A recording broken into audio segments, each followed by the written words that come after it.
Happening now. We want to welcome our viewers from across the United States and around the world. This is the EdTech Situation Room. Good morning, good day, good evening. This is EdTech Situation Room, episode number 241 for December 8th, 2021.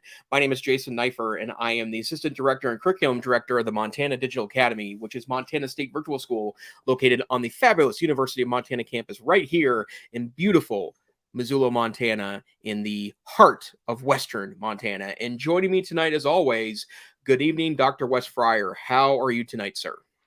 Good evening, Jason. I am well. I've got my blanket here because it has gotten a little cool. I know you'll laugh, but we've dipped below freezing.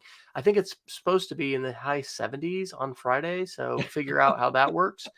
But anyway, we have a fire in the fireplace right now, and it's feeling a little bit cool. I am the Technology Integration and Innovation Specialist at the Cassidy School, but what that means is I get to teach all of our computer classes to 5th and 6th grade, which we call media literacy classes, and be an advisor and work with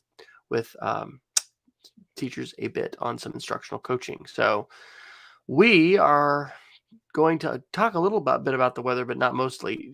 You guys had fires and then it was like really hot. So has that changed for you guys now? Yeah, very interestingly, so last week we had record temperatures at the beginning of the week. And when I say record temperatures, not record for the day, record for the month. There were 2 days where we smashed the daily record, and then one day we smashed the monthly record for a high temperature, and that was across the state. And we did have some terrible grassland fires that in one case most of a small town in northeastern Montana did burn to the ground. So very, very, very terrible situation. But this week we've had snow dump, and in fact, I think it was Monday night we actually closed the office down a little bit early just because it was dumping snow. And when it first dumps snow, even in Montana with Montana drivers, it takes everyone a day or two to kind of remember how to drive in snow. So it takes me generally 10 minutes to drive home from my office at the University of Montana to my home in central Missoula. And that night I was able to get home in 20 minutes only because I have a back route that I take. If I'd taken my typical route home, it would take me 45 minutes. So winter is here, but we're very thankful for winter here because the more snow that dumps, the less likely the state lights on fire during the summertime. Absolutely. All right. Well, what are we going to discuss regarding technology tonight? Well, we got a lot of things on the agenda. As a reminder, you can go to our website, edtechsr.com/links, and check out everything that we're working on or have worked on, whether we get to it any night or not. I think we're up to 307 pages of links. In fact, I think even the table of contents is like 10 pages now. We're really working to break Google Docs is kind of our goal here. With a large comprehensive document. But tonight we've got a variety of stories, including privacy stories, some security stories. We will cover the social media and tech correction, a bit of an international flavor tonight with Russia and China articles, some AI information, some interesting developments over at Microsoft, some big data and school information, Google News, Apple News, some connectivity news, and then, of course, our potent potables category known as miscellaneous here at the EdTech Situation Room, and we'll end our night with the Geeks of the Week. And Wes, you were our leader tonight on links, so I think you have your finger on the pulse of the news. Where should we start tonight, sir? Okay, well, let's start with the privacy article that's right at the top. This is from a newsletter that I subscribe to, which is absolutely fantastic. It's called The Markup, and this is from their December 6th issue, and it's titled "The Popular Family Safety App Life 360 is Selling Precise Location Data on Tens of Millions of Users." So this is one of these articles that could go in a variety of categories. It probably could go in the tech correction because these kinds of articles, lend more, fuel to the fire of saying, hey, what are we doing? Letting, these companies monetize this surveillance capitalism model where we're all parting with our data, but we're parting with it at a cost. And so the article, it actually inspired me to make a little info pick. So I'll put the link to the article in, but the quote here would not be the quote from Life 360, but in fact, motto could be, you can watch where your kids are, and so can anyone who buys this information. So I actually made, and here's the tweet for that, made a little info pic with that and tweeted that out. So I, as a related aside about this, okay, so Life 360, we don't use it with our family. We're an iPhone family, so we just use Find My iPhone, and we've had trouble, not because I don't think the kids are like, oh, we're turning off the sharing of location, but anyway, that's the way we just find out about each other. I'm amazed all the folks that use Life 360. The girls in my daughter's sorority use that, and they know who's in the house and who's gone, in terms of like, hey, we need something to happen or be done. Significant others that track each other, parents that track their kids. I've heard stories of parents who've threatened their children because they can see that they're off campus at college. Talk about helicopter parent, that they're going to do something with the money they won't receive, or other just kind of ridiculous, terrible things because they're watching their phone, and mom's like saying, oh my gosh, you're not on campus. So anyway, I think this is an important thing to note, that the data that we share, number one, of course, it can be hacked. And so anybody could potentially get that. China can get that. A company can get that. Some bad actor can get it. It can go on the dark web for sale. That's a reality. But then this idea of location data, and then does that matter? How could that location data be used against you? Would it be, does that trouble you? Is that a shoulder shrug? Oh, well. So I think it's really important, because that is part of the whole surveillance capitalism model. Is, there's a lot of data, and this phone, like, no one could have devised a better way to keep track of a population. Let's think China, but it's also true in the United States to some varying degrees, than the smartphone. So that article is excellent. And then the other one that I put in that it references that I had not read before, this is a little older one from September 30th, really just kind of lays out a lot of the background here. And the headline of that is, there's a multi-billion-dollar market for your phone's location data. A huge but little known industry has cropped up around monetizing people's movements. And so, again, a shout out to Apple Computer for putting this button now on the phone when you are first running an app after you do this upgrade to whatever we're on, iOS 15 or whatever. It says, do you want to allow tracking? Because a large majority of people are saying no to that. And that I heard somebody or read somebody the other day say they don't think Facebook would have pivoted with Meta and all of this stuff if Apple hadn't made that decision. Like, that is having a significant impact on Facebook's bottom line. And I think it's a step in the right direction to give us some more proactive control over our data, but it certainly doesn't solve issues like this, where people are using a tracking app and their data, which they did not agree to be sold, or they probably didn't know that when they clicked the little box after the 50-page, yes, I agree. So how about you, Dr. Neiffer? I know that you've been roaming around in your house a lot over the last couple of years. Has the Life 360 app really enabled your wife and you to just keep track of each other in some wonderful ways? And Right. are Yeah. you To see where I troubled am. at all? Yeah. I see where I am in the rest of the house. Right. It's interesting to me, because I do think there is a lot of value, like good value in let's ignore the creepiness of this for a second, of location data. And I'll give you an example of this, that I'm pretty decently sure that Google monetizes maps data, right? Like, that they sell it to people. But as an example of where there could be a public good to this data transfer is with traffic patterns, right? That when you go on your phone and Google Maps tries to route you around terrible traffic, it doesn't do that because of you. It does that because of you and everyone else, right? Knowing where you're at and how fast you're going, how busy things are at, those are all location data pieces that it attempts to share back with you as an end user. But the bottom line is that there's just seems to be not as much cognizance as there should be about how specifically your data is sold and how it's monetized. And the reason why the free architecture exists for so many services on the internet is not because of people's altruism. It's because they have to find a way to pay for the servers, the development, the salaries of people that lead these companies and corporations, to be able to do that. And I guess, that's something I am very concerned about, that we just still don't have very much cognizance of that as a typical end user. And in fact, if anything, people concerned about, not a politics show, we certainly don't um, certainly don't well, interesting piece about this is that folks that suspect that vaccines, for example, have privacy implications to them, and then still use their cell phones for things, or Facebook, as a good example of this. That, I think there isn't very much cognizance of how complex the situation is for all. So I think the one thing I think everyone really does need to know, that I think is super important, is that we need to do something about it.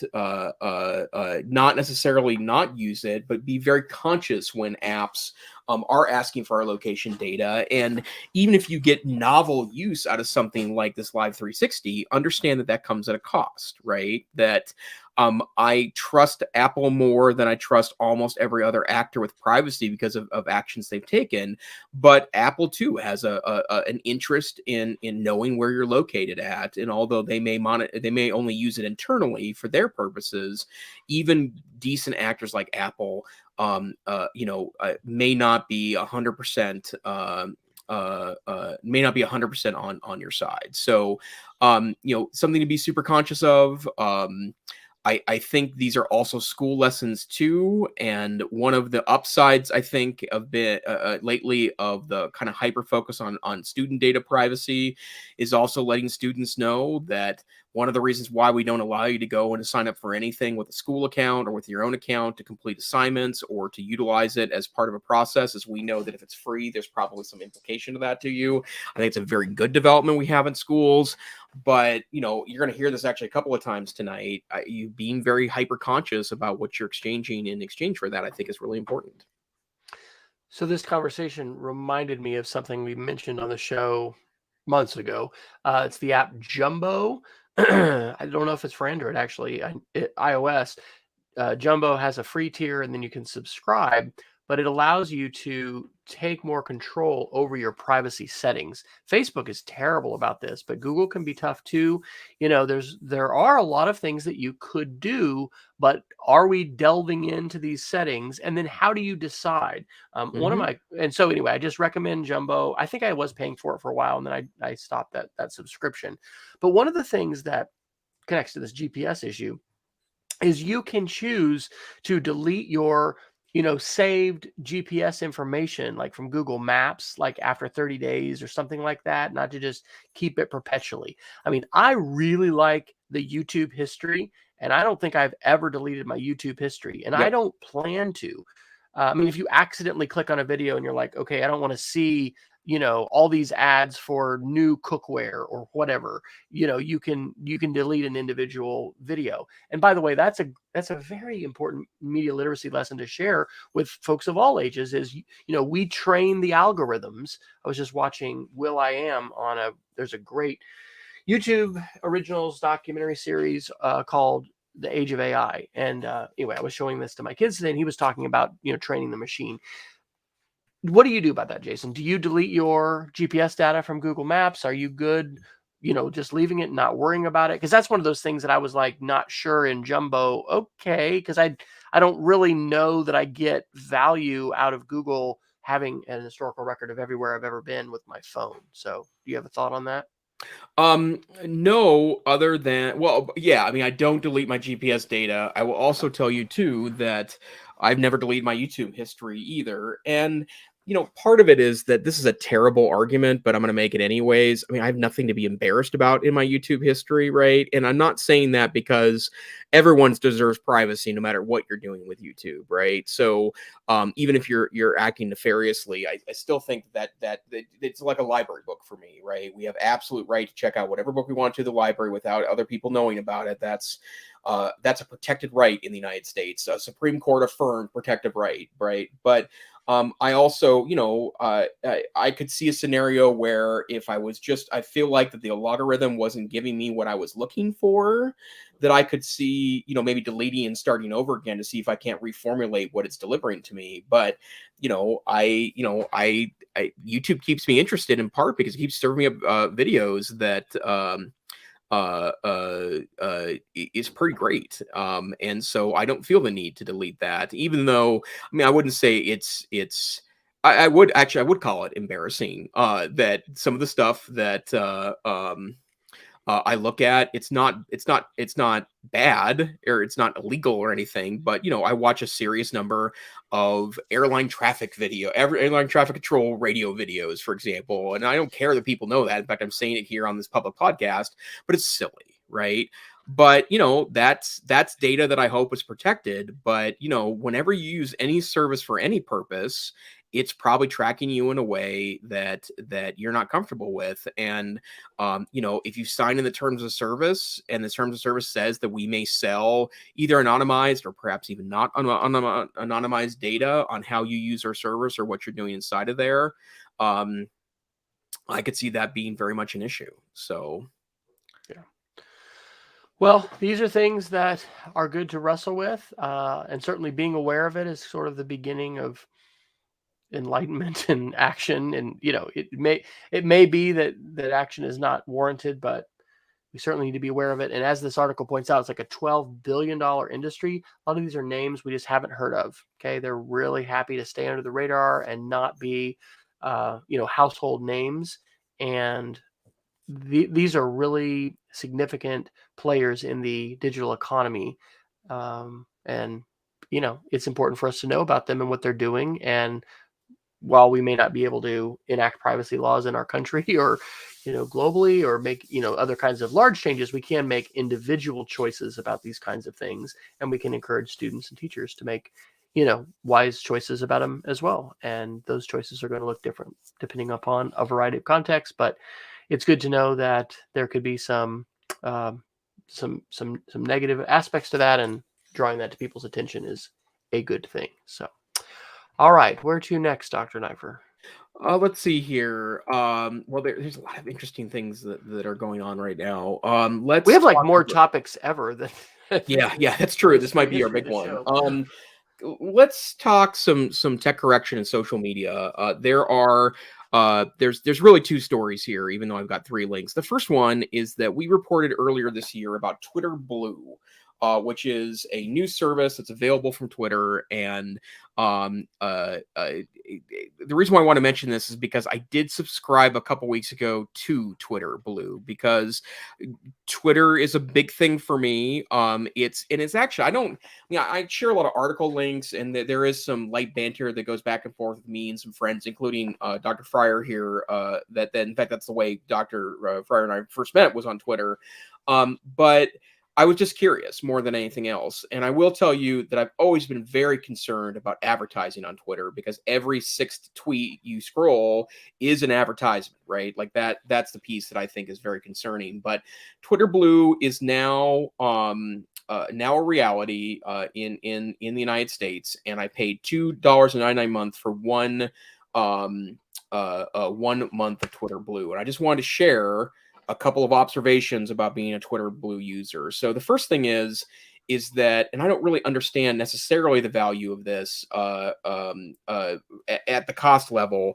Some articles come ad free, so they have deals with a number of websites that offer content, including the Washington Post, the Atlantic, and BuzzFeed, the Hollywood Reporter, and also The Verge. And when I click on an article from Twitter, not if I just go to the article, but if I click on the article from Twitter, it's ad free. right? Which is nice, right? And for some of these websites, I think it may even give me the ability. Oh, well, no, I'm just reading the Verge article right now. It doesn't allow you to go past paywalls, but it does allow you to have the article ad free. That's nice. I do use ad blockers just because advertising can sometimes be a real functional problem for me when surfing the web. I have mixed feelings about doing that, but I guess this helps those creators, so that's fine with me. It also adds a feature and that mimics, and I forgot the name of the app that they Nuzzle. purchased, Nuzzle, where I can go and see all the articles that have been most shared in my network in the last 24 hours. That's a very positive thing, and I like that. Although I will tell you that it seems to have less function for me than Nuzzle used to, because the list isn't that long. So my top articles list isn't super great. But here's the part that I don't really get. Like, I thought I was going to get out of Twitter advertising for this, and it would be worth the $2.99 a month for me with the amount that I use Twitter, particularly for news, to be able to get out of the advertising, but it does not give you an ad-free experience. And so you're paying just for add-ons to Twitter, not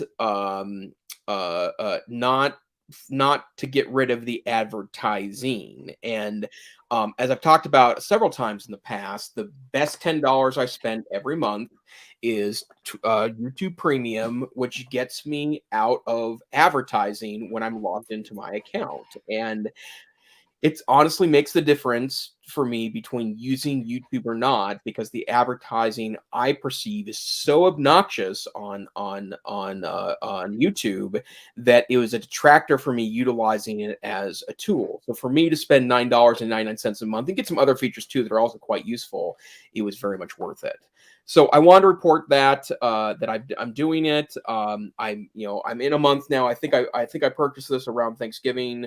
So I'll report back if I decide to keep the subscription or not. I do love it that it's really easy to get rid of subscriptions on an iOS device, as opposed to other platforms where sometimes it's hard to get rid of subscriptions. There's just one sheet you go to in iOS and you can get rid of anything you subscribe using the Apple system.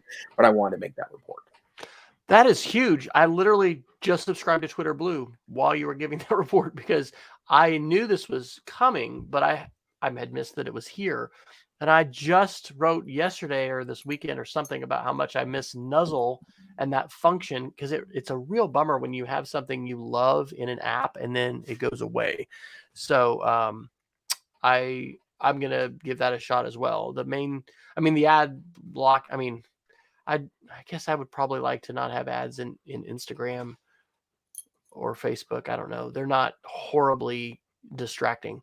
But the main thing I'm interested in, I would use probably every once in a while that edit your tweets feature, or just be able to, I guess, can you edit it after however much time you want, or is it only?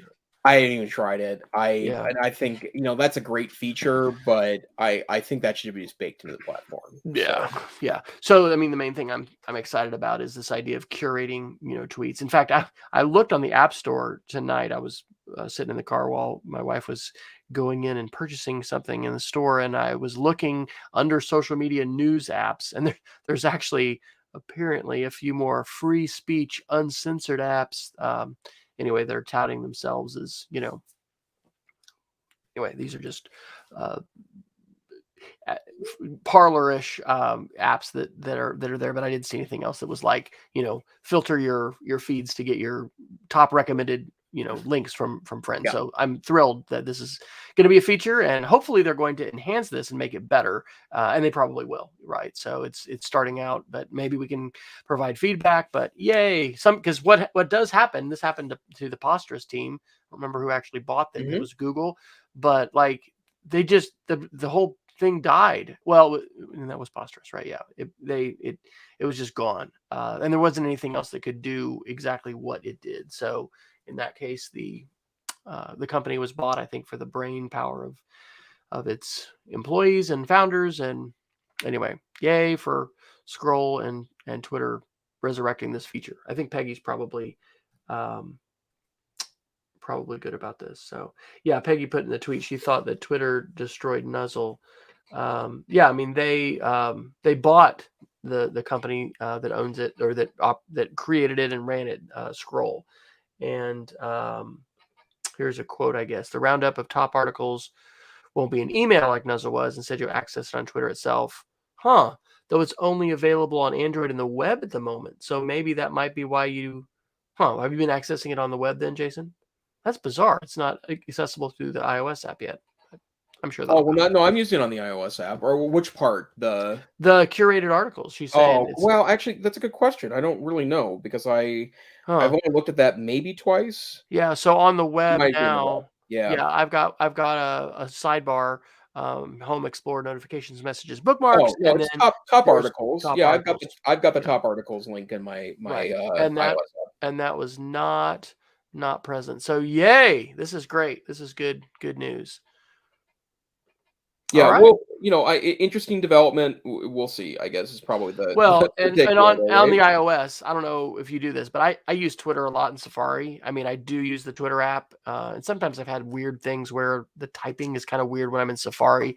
But anyway, if you're in the Safari mobile experience, we can validate this right now. Yeah. I'm going to suspect that it's fine because it's just going to be the web version versus having the I don't know. I don't see it right now, but we'll explore. I'm excited. Hey, look at this. See, don't ever say the EdTech Situation Room doesn't change your life, because I'm now a Twitter Blue user thanks to Yeah. Jason's report. So Nice. that's outstanding.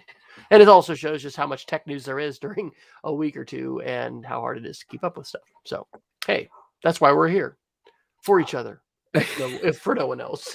Exactly. Yeah, if for no one else. So, and I guess Peggy, And for who's Peggy. every That's week. right. So, Peggy's here.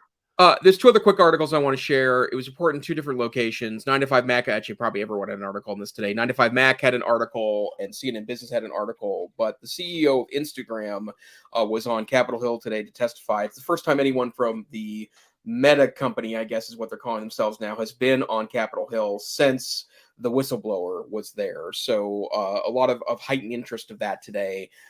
One of the things that they're talking about is the accusation that Instagram is problematic for teen mental health. And one of the things that I wanted to say about this is that they're continuing to, and in fact, I saw a lot of coverage on this today. They're continuing to mention the research that they've been doing internally about body positivity in teens, and that's one thing they want to say. He also said that, and this is the part that I think is most interesting, is that Instagram is planning on bringing back a chronological feed next year as an option for people, so that that they're hoping to make the app less addicting is the idea here. So in other words, the algorithm is built. I mean, I guess that's an admission that the algorithm's purpose to at least Instagram as a company is to keep you interested and engaged in the app, perhaps beyond the amount of time that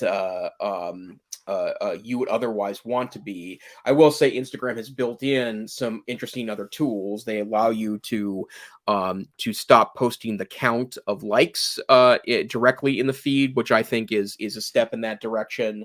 I will also tell you that they have controls in place too, that where you can set an amount of time if you want, and it warns you when you exceed that time. Not unlike TikToks. They've got a method where you could set a 4-digit code for your kid, for if you want to say they get 20 minutes of TikTok or 40 minutes of TikTok, and it forces you to type that PIN number in to get back to the app. He also mentioned something that's super interesting about how they really do want something to happen to try to set best practices for companies. The different coverages of his comments, though, were interesting because he was talking about industry groups coming together to create standards that would involve regulators but not be run by regulators. Whereas, as we've talked here in the past, we're not quite sure what those regulations might be, but it appears that we think that there is some role, maybe a significant role for government regulators here, just so there's some cognizance of an outside group other than big tech itself. So it's all part of the grander tech correction we've talked about, countless times here on the podcast, and I do hope these conversations continue as we figure out the way to make this work for everyone. Absolutely. On the note of a chronological feed, you can on Twitter, and they've done this for a while, allow you, like on your home screen. I'm on the Safari version, and I think it's in the app too. Click on this little sort of magical star with some sparkles coming off of it, and then you just choose if you want home to show you your top tweets first, which would be the algorithmic view, or you can opt for the latest tweets instead. I honestly don't know how many people use that. I kind of did like just the, current view of just what's happening. Maybe when you followed fewer people or whatever, that was a bigger deal. I think lists always function that way. When you view a list, I think it's always chronological with what's been shared lately. I don't think the algorithm, I think it's really just the home feed that the algorithm, works on. So anyway, those seem like good moves, but they also feel a little weird because it's kind of like asking the tobacco companies to, stop trying to get people to smoke as many cigarettes. I mean, of course, that's what they're going to want to do because that's why they exist. So, I think some of this is probably tokenism in response to pressure because the tech companies do want to have self-regulation continue and not have, the heavy-handed government come in and tell them to do things that are going to be potentially even more harmful for their bottom line. So the tech correction marches on. Yep, absolutely. Okay, where to next? Let's see. Let's do an Apple article. This is actually one I just grabbed right before the show. This is The Verge today on December 8th. Epic versus Apple ruling put on hold after appeals court grants stay. We covered this over a month ago. A pretty big and significant case featuring the owners of the Fortnite franchise, Epic Games, against Apple. And there were just different parts of this, and they each kind of declared victory in their own way. What this stay means is that the first part of that decision by the lower court was going to allow third-party payment processors for apps and for subscriptions. And that was one of the things that Epic wanted for Fortnite, was not to give the quote Apple tax of 30%, but to be able to have people directly go to them. And of course, then they get that information and they'd be able to decide if they were going to give people a discount or if they were going to charge the same and just keep more money, or what they were going to do. And so the judge in the appeals court didn't reverse the decision, but said that they would stay that part of it. So Apple is going to, because this is going to take months and months for this appeal to be heard. And in those months and months, Apple's going to be able to continue collecting that 30%. And there can still be, I guess, direct communication, maybe in links that people and developers can use in their apps, but the 30% Apple tax is going to remain. And I think it's an Apple spokesman in the article that's quoted talking about, security and those kinds of issues. But I mean, yes, those are real issues as far as if, the less gatekeeping. And we've covered articles on the show before about how the gatekeeping of the App Store for Apple is not a perfect thing in terms of, very intensive security audits and all the, deep dives into the app security that's not happening in all these cases. And it's part of the reason why watchdog journalists are really important, to be able to find, issues and bring them to people's attention, et cetera, when there's bad actors using malware and trying to do things like that. But the App Store for Apple has been a more secure experience. Part of that is because of the way it has been gatekept and protected. And that's part of Apple's argument, along with other things, for why, they need to continue to keep their 30%. But again, on the self sort of regulation and adjustment side of this, Apple had made some concessions to large developers as far as having some different rules apply. I think when you got to a certain million downloads, or I don't remember exactly what it was. But anyway, this won't necessarily be something that will probably affect us as, educational technologists and folks in the classroom. But the whole big picture of, is Apple a monopoly? are they going to be broken up? Are they going to be restricted in what they can do? Where's the intellectual property here? Does this, should they have the right to basically control the marketplace on their device in the way that they do?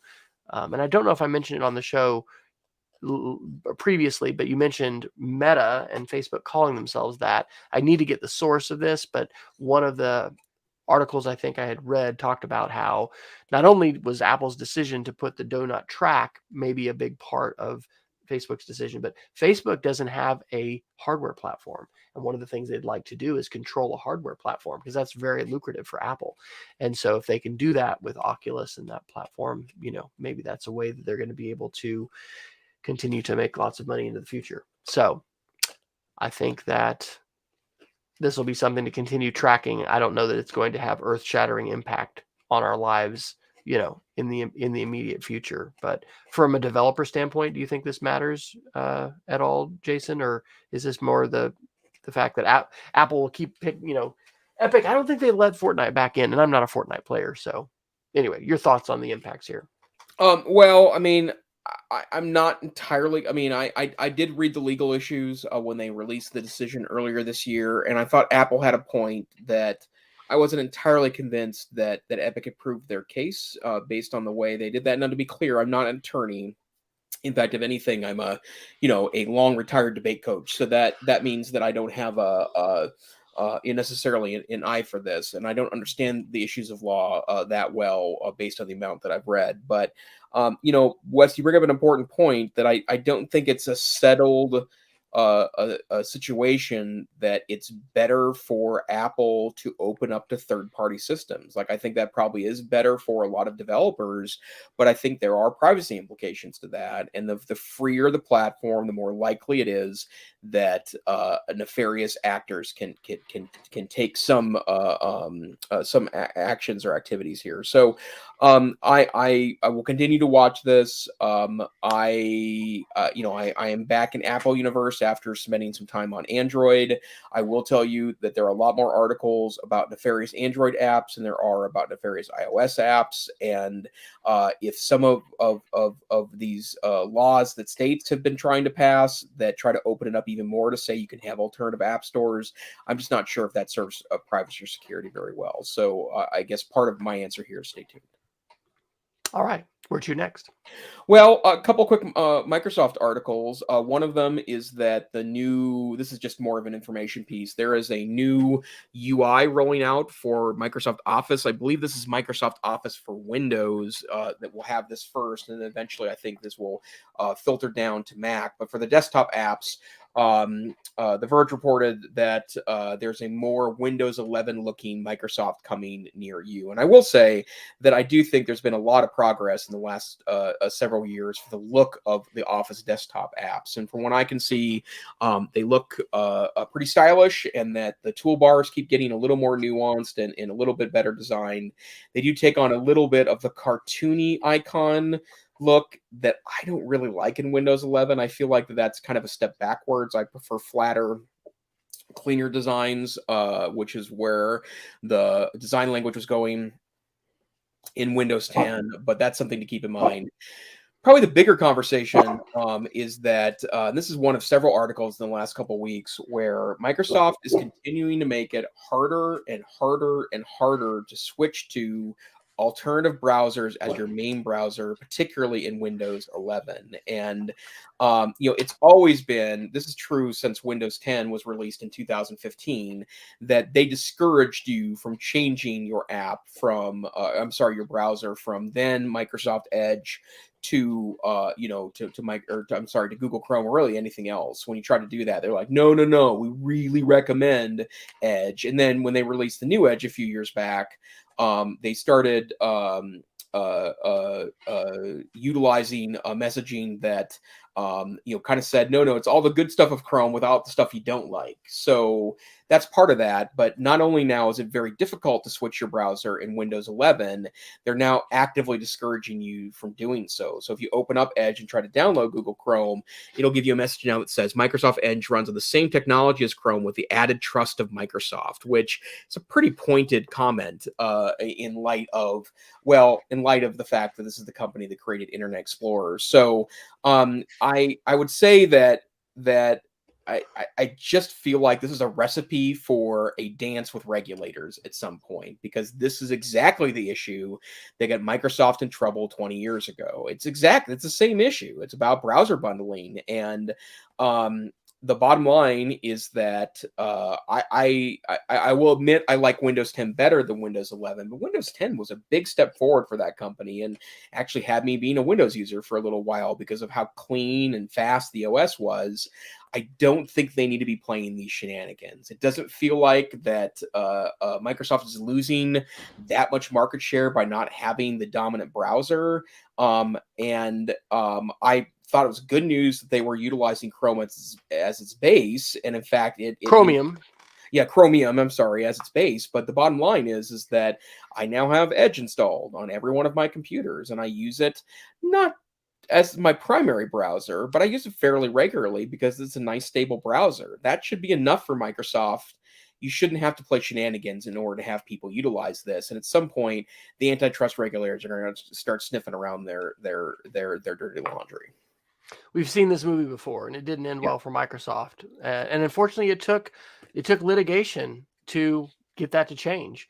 So you wonder if maybe the same thing is going to be true when it comes to privacy and some of these other issues that we're talking about with tech companies. Microsoft didn't self-regulate. And it's weird. I'm surprised to see Microsoft doing that, because it seems like they've changed their tune on some significant things, like playing well on multiple, platforms. And anyway, obviously they want people to install Windows, but I wonder if we'll ever get the backstory to that at Microsoft and whose conversations led to, those kinds of warnings. And it's certainly ironic, as you point out, that the base of this is Chromium, which is the Chrome-based, Google-based platform. So, Yep. I would like to see some better coding and some more competition, on this, because really Edge is, to me, and I'm not a coder, more than just a dabbler. It doesn't appear that with the code base being Chromium, there's any really significant difference and benefit to what Edge is doing. So, yeah, but I'm not a Windows user now, thankfully. Yay! So these are not as important to me. Okay, let's talk a little bit about China. So I put a couple articles in here for China and Russia. It looks like we got about 15 minutes left in the show. This, the first one was I read the December 8th article, but I'm going to do the December 2nd one first. This was an op-ed by Letta Hong Fincher. And let me just warn everyone that by saying this, which will be transcribed probably on both YouTube and Facebook, I mean, hopefully I'm not going to negatively impact my own potential to travel to mainland China in the years ahead. But this was a guest essay or an op-ed why Ping Shuai, I don't know if I'm saying her name correctly, has China's leaders spooked. And this gives the backstory. Who is Ping Shuai? She is a renowned tennis player, superstar in China, and she came out on the equivalent platform of Twitter and Facebook in China and posted about how a leading Politburo member had sexually assaulted her. Her English translation of a part of what she wrote in her lengthy post. It was on Weibo, which is their most popular social media platform in China. Quote, like an egg hitting a rock or a moth to the flame, courting self-destruction, I'll tell the truth about you. And this was spread around the internet quickly, but state censors for China kicked in. It was shared 1,000 times before they could really, try and shut it down. She has physically disappeared now. And so that takes me to the second article, which was from today on December the 8th. And this is also from The Verge. No, I'm looking on the wrong one. This is also the New York Times, but it is today. Beijing silenced Peng Shuai in 20 minutes, then spent weeks on damage control.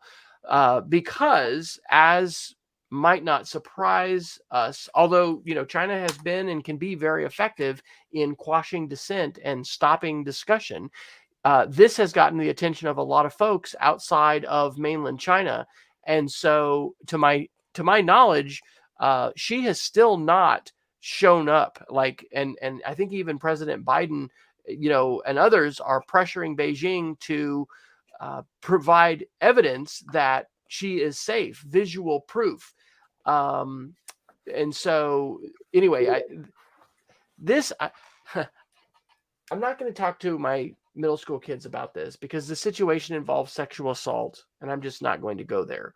But for older students and for really, anyone else, China has radically different values than we do here in the United States with respect to free speech and the rights of folks to share things.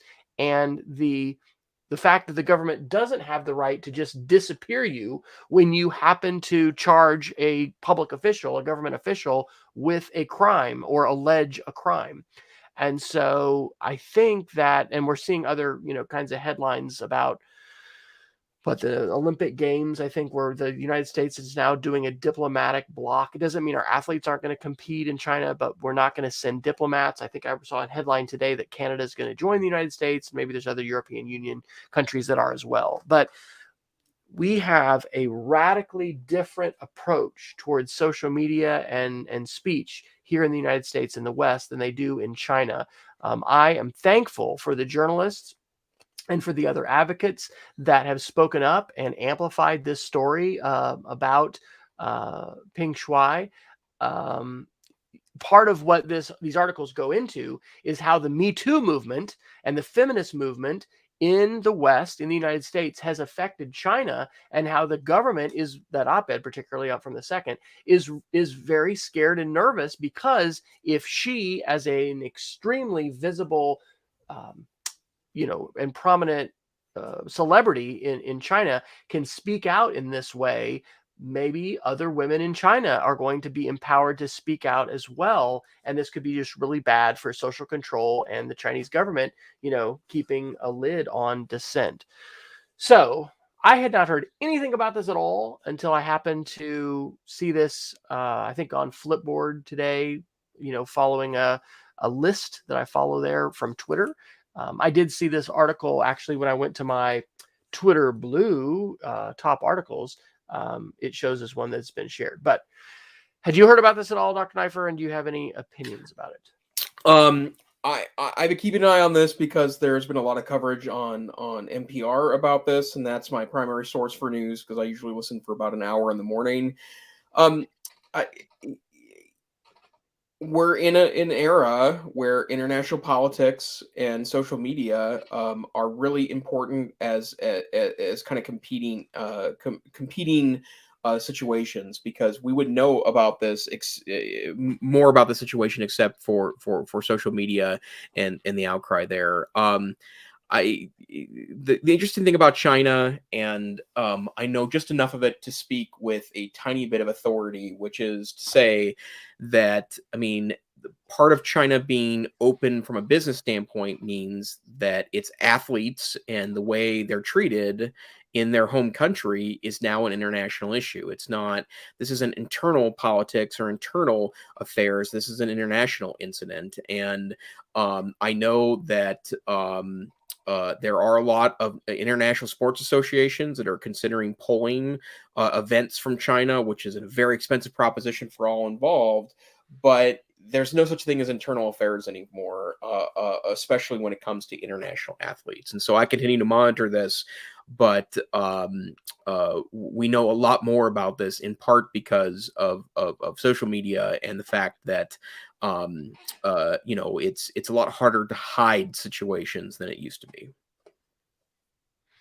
All right, we've got about 10 minutes left. What else would you like to talk about tonight? I want to mention a couple quick Google notes.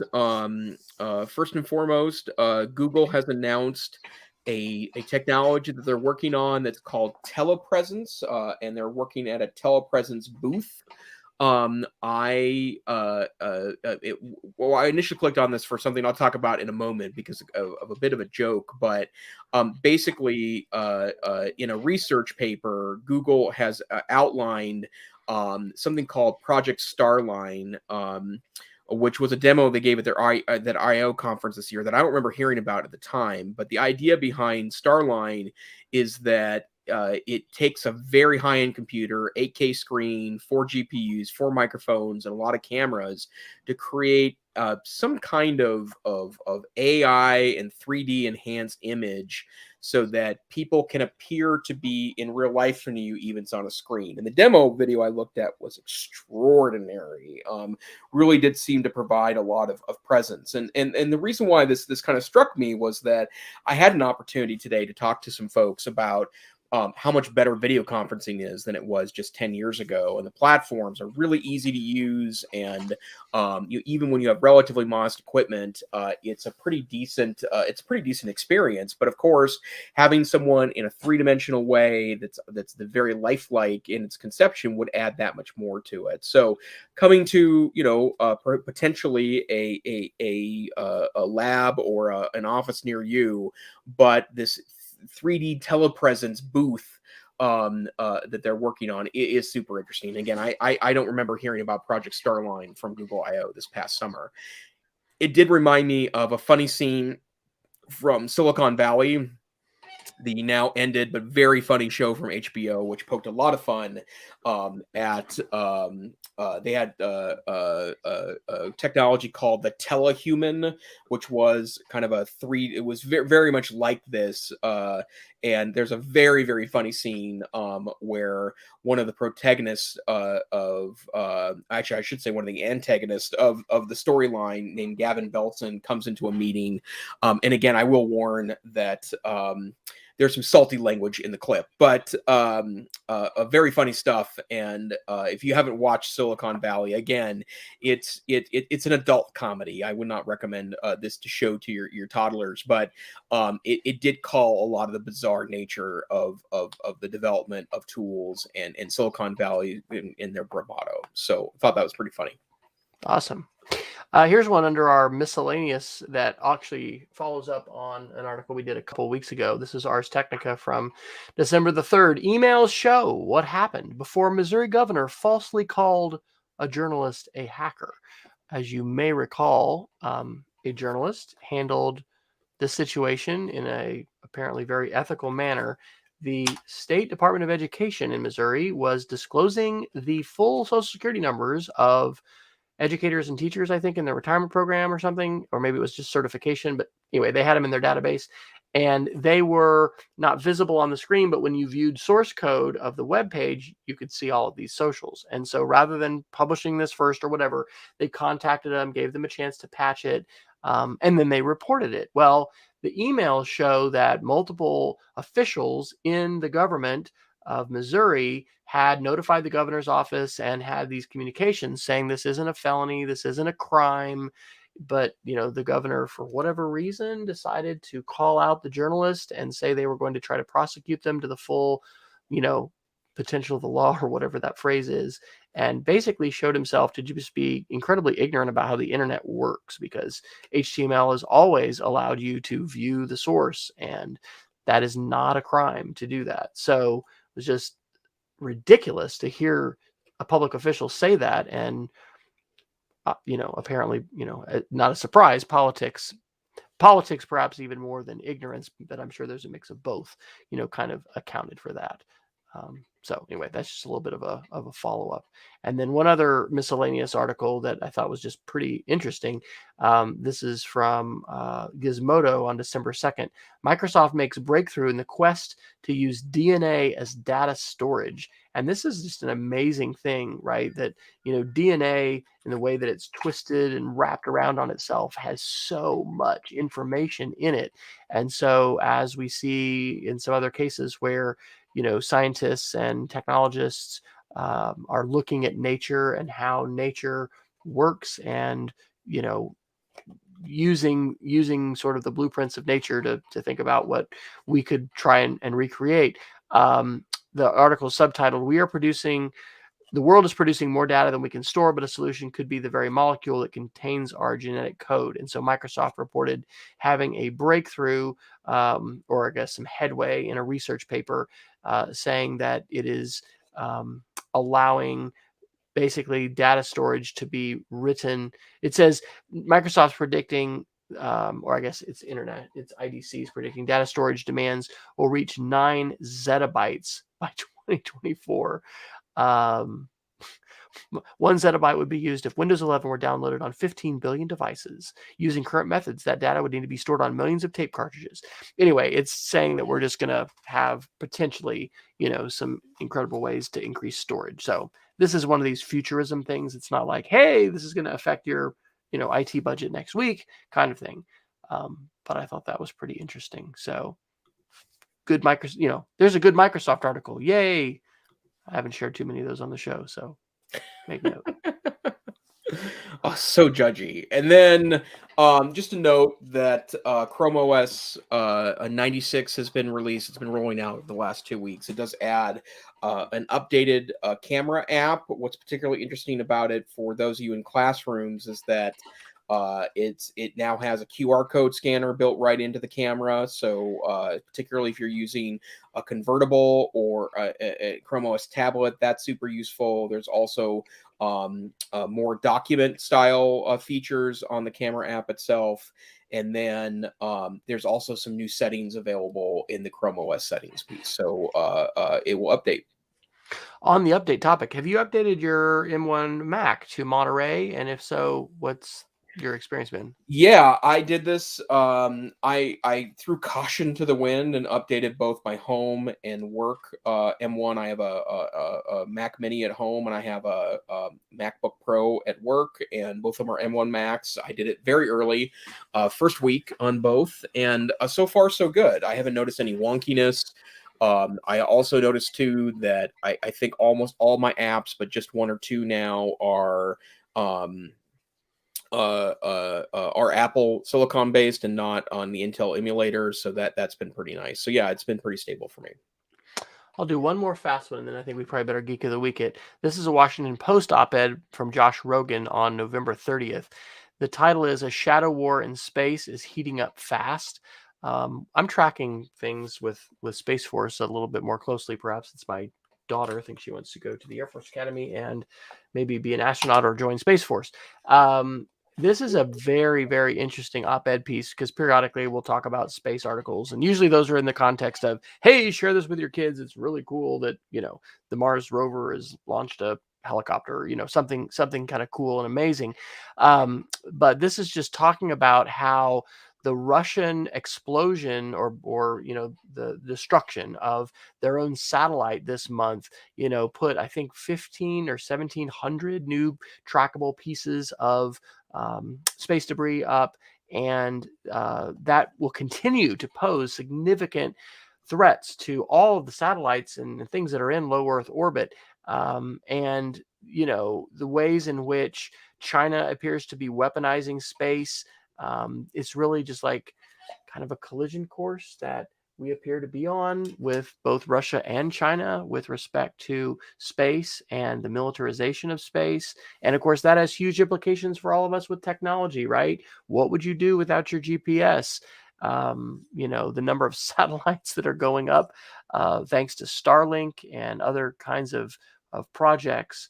So I just found that to be a very thought-provoking piece, and I don't know, this wouldn't fit into the curriculum of really what we would do in a computer or media literacy class, but I don't know, we've talked about free speech, and we've read and shared some articles where people seem to have some really kind of off-base points about how some people think we have limit and boundary free speech in the United States, that there's no boundary at all, and the Constitution protects that.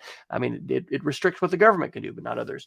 Anyway, it's just some thinking that I've been doing about Russia and China and the impact that is having on us, and then what could be happening in the future. So it's an op-ed, but I would recommend that if you want to think a little bit about Russian-US relations and as they involve space. So my last article, I think it's 10 o'clock. So Here in We can Central go another Oklahoma. hour. So it's now a 4-hour podcast. Yeah, let's geek of the weekend. So I've got a really quick one. This is via EdTech or free tech for teachers. Richard Byrne, great advocate, also wonderful social studies and technology advocate.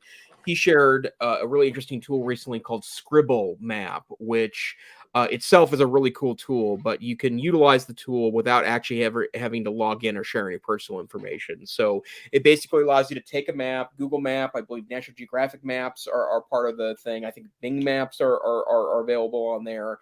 You can put overlays on it to draw on the top of it. Wonderful social studies tool for a variety of classroom projects and interactives. And Mr. Byrne put together a really great video on how he would suggest using it. So the link will be in our show notes, and Scribble Maps itself is pretty great. I also think Richard's perspective there on how to use it inside of a socialist classroom is top notch.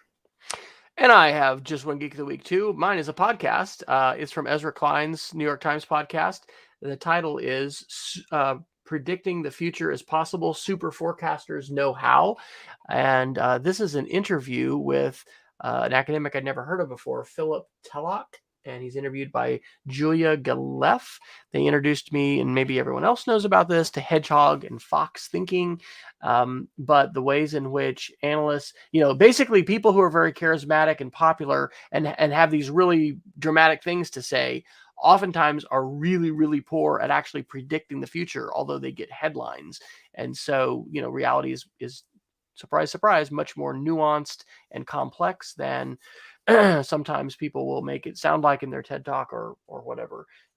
Fantastic podcast. And it made me wonder, Jason, if we might want to go on the record at the end of the year with our predictions for, 2022. I don't know if we'll want to do that or not, but I thought that was interesting to think about, how well have you done in predicting the future in terms of gauging your expertise?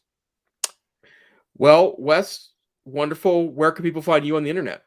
WesFryer.com. It's all there. How about you? Great. Find me on Twitter, TechSavvyTeach. But hey, thanks for joining us tonight on the EdTech Situation Room. The EdTech Situation Room is a once-a-week podcast where we take the headlines and shoot them through an educational prism to try to find some clarity for educators around the United States and beyond. We are on Wednesday nights at 8 p.m. Mountain Time, 9 p.m. Central Time, somewhere in the middle of the night UTC. If you can't join us live, although I wish you would, please find our podcast anywhere finer podcasts are aggregated, or on our website, edtechsr.com, or on YouTube, or on Facebook, where we broadcast live each week, and you can always go back and see the archive. We encourage you to stay safe, stay savvy. We will join you next week for more EdTech Situation news. We hope you have a great week. Good night. Adios.